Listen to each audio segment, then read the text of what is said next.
Show me your face, Lord. Show me your face. And then gird up my legs that I might stand in this holy place. Fil-Vanġelu, speċjalment ta' San Ġwan li minnu ħanaqraw f'dan il-ħadd. Waħda mill-isbaħ kliem li jgħid Ġesu hija li min jiġi għandi jien ma nkeċċieħx il-barra. Ma fil-Vanġelu tal-lum, fit-tielet ħadd tar-Randan, għandna lil Ġesu li jagħmel ġest mill-iktar profetiku, forsi ġest mill-iktar qawwi u simbolikament relevanti. Tantu hekk li l-Evanġelista San Ġwan ipoġġih fil-bidu tal-Vanġelu tiegħu. Kważi il-missjoni ta' Ġesu hija li jidħol ġo tempju, ġo l-post tal-preżenza ta' Alla u jqaċċad ikeċċi minn dan it-tempju dak kollu li jagħmel minn Alla karikatura, dak kollu li jagħmel mill-fidi reliġjon ta' negozju, ta' bejħ u ta' tpartit. Il-ġesti tal-profeti, jekk naqraw il-kodba tal-profeti, nsibu li l-profeti kienu jagħmlu ġesti simbolikament qawwija toqba ġo ħajt u joħorġu minn ġo fiha, libsa imċarta li juru li l-poplu wasal f'mument ta' diżastru totali, propju ġesti li jirrivelaw kelma. Forsi l-ikbar ġest li jagħmel Ġesu hija li jidħol f'dan it-tempju, it-tempju ta' Ġerusalemm, it-tempju li huwa il-post tal-preżenza ta' Alla, fejn il-poplu ludi kellu dmir li jmur għal pellegrinaġġ b'mod regolari. Jidħol ġo dan it-tempju u jagħmel dan is-swad bil-ħbula, inaddaf, ikeċċi, jippurifika, jagħmel katarsi, ibiddel il-kejos li nħoloq bin-nies blajjar bis-sagrifiċċji f'kozmos ġdid.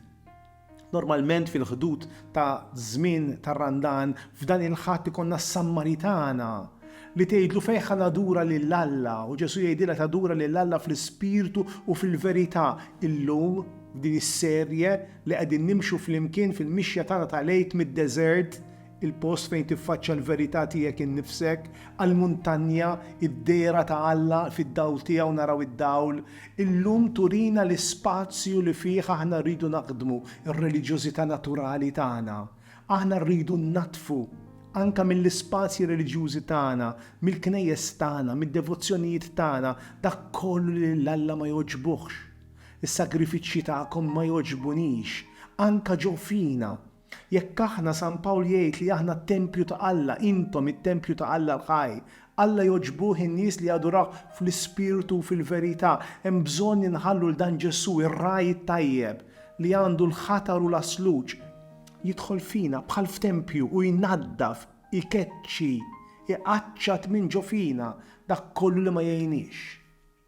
Meta bniedem ikun għaddej minn kanser f'post partikulari f'ħajtu, ħafna drabi biex isalva ħajtu, it-tobba jkollhom bżonn jaqtawlu biċċa minn ġismu. Mhux biex ineħħulu biċċa minn ġismu, imma biex isalvawlu ħajtu. Aħna wkoll il-mulej Ġesu irid jidħol fil-ħajja tagħna u jneħħi l-immaġni żbaljati ta' Alla. Ħafna drabi l-idejat tagħna joħolqu idoli minn Alla. Ħafna drabi noħolqu ħafna sistemi ta' reliġjonżità li ħafna drabi li jenna ma jgħinux, li ħafna nies batuhom il-bogħod. Jekk trid verament tidħol lill-Alla, titħalli lill-Alla ikkisser l-idoli folots li aħna ħloqna. L-immaġni żbaljati ta' dan Alla li Ġesu Kristu jorjunna b'mod mill-iktar differenti, speċjalment fuq is-salib, dan Alla li ma jidirx li rebaħ imma li tilef, dan Alla li ma jidirx li huwa omnipotenti imma li jidher impotenti fuq is-salib. Bonhoeffer, wieħed mill-awturi bravi tas-seklu ieħor jgħidilna the sooner that God destroys your illusions, the better it is for you. Hemm mument fejn l-immaġni ta' Alla li aħna bnejna fil-passat jitkissru, jaqgħu u jitkeċċew mill-ispazju tal-beliefs system tagħna. Hemm mumenti fejn Alla quddiem mart, quddiem mewt, iġib mistoqsijiet tant profondi li jitkissru dawn l-immaġni jkun hemm bżonn nerġa' nidħol fil-kamra ta' ġewwa. Nagħlaq il-bib warajja u nsib li dan it-tempju mhuwiex spazju fiżiku, imma spazju intern.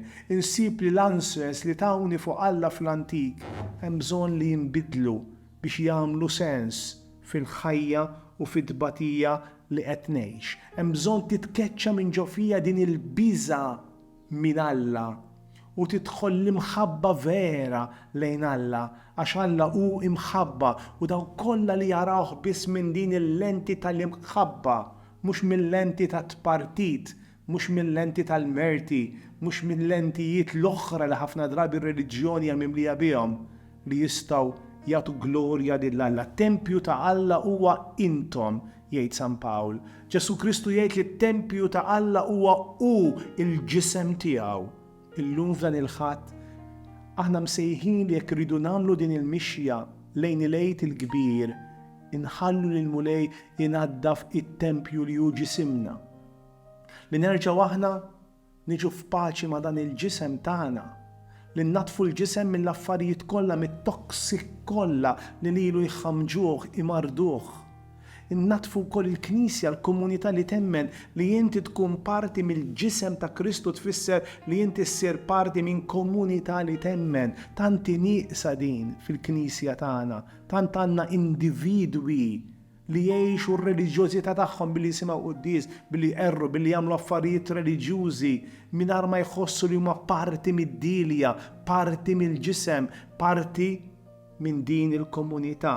Il-Mulej daqskemm jistidinna biex nersqu viċin u ma jkeċċi lil ħadd li jmur għandu bl-istess mod irid iqaċċat minn ġisimna dak li l-ġisem tagħna, li l-komunitajiet tagħna, li l-Knisja tagħna qiegħed jivvalena.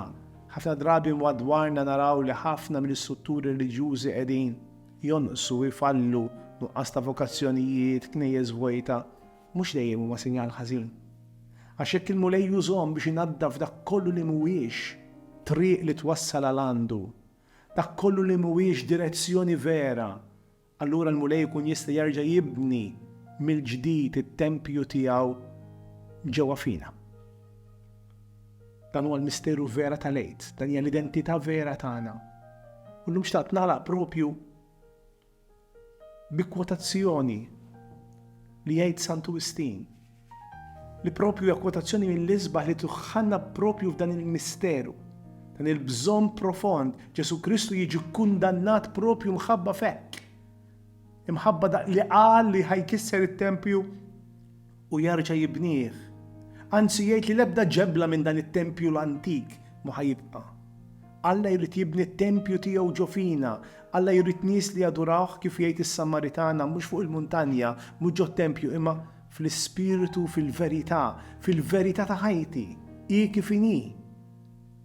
Imma din il-verità li ssir tqila, ħafna drabi din il-verità li tista' timmankana, hemm bżonn li tissieħeb, li tiżżewweġ, li titbewweż mal-ispirtu. Il-ħajja nisranija kollha huwa spiritu li jiġi moti, l-ispiritu tal-ulied li l-Alla nistgħu nsejħulu missier, li dar missieru, ma nagħmluhiex suq, ma nagħmluhiex qar tal-ħallilin. Fi kliem Sant Wistin, trid tadura lill-Alla fuq il-muntanja, fit-tempju tiegħu, inżel fik innifsek. Fittex it-tempju ta' qalbek, tfittix tempju materjali, immidħol fil-wied ta' dmuħ li hi ħajtek. Fittex dan il-post il-qaddis u offri lilek innifsek lill-Alla fl-intimu tal-qalb tiegħek għax qaddis u t-tempju ta' Alla li huwa intom. Trid tidħol fit-tempju, idħol fil-ġewwieni tiegħek. Kun int l-ewwel it-tempju tiegħu għax Alla dejjem ħajjisma' t-talb li jsirlu minn dan it-tempju.